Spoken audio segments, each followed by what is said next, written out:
क्या होता है मरने के बाद?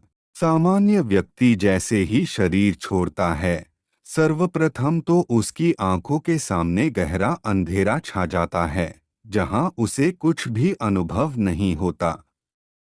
कुछ समय तक कुछ आवाजें सुनाई देती है, कुछ दृश्य दिखाई देते हैं, जैसा कि स्वप्न में होता है, और फिर धीरे धीरे वह गहरी सुषुप्ति में खो जाता है, जैसे कोई कोमा में चला जाता है।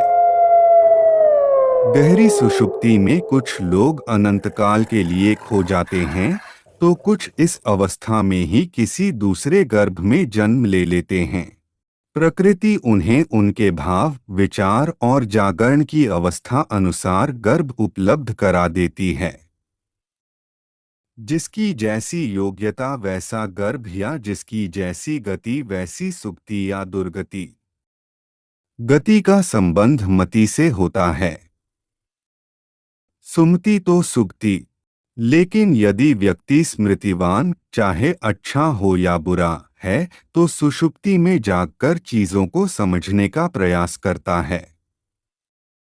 फिर भी वह जागृत और स्वप्न अवस्था में भेद नहीं कर पाता है। वह कुछ कुछ जागा हुआ और कुछ कुछ सोया हुआ सा रहता है, लेकिन उसे उसके मरने की खबर रहती है। ऐसा व्यक्ति तब तक जन्म नहीं ले सकता जब तक कि उसकी इस जन्म की स्मृतियों का नाश नहीं हो जाता। कुछ अपवाद स्वरूप जन्म ले लेते हैं, जिन्हें पूर्व जन्म का ज्ञान हो जाता है।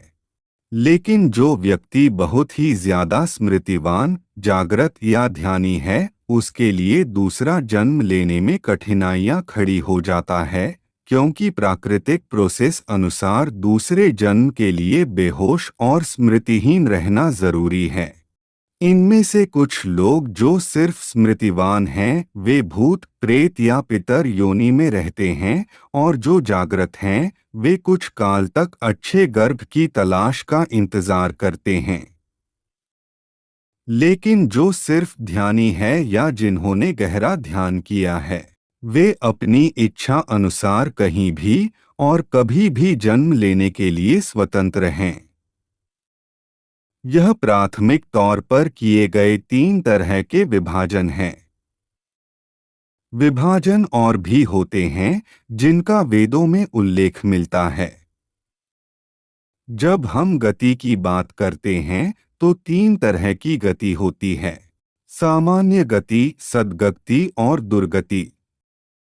तामसिक प्रवृत्ति व कर्म से दुर्गति ही प्राप्त होती है, अर्थात इसकी कोई गारंटी नहीं है कि व्यक्ति कब, कहाँ और कैसी योनि में जन्म ले। यह चेतना में डिमोशन जैसा है, लेकिन कभी कभी व्यक्ति की किस्मत भी काम कर जाती है।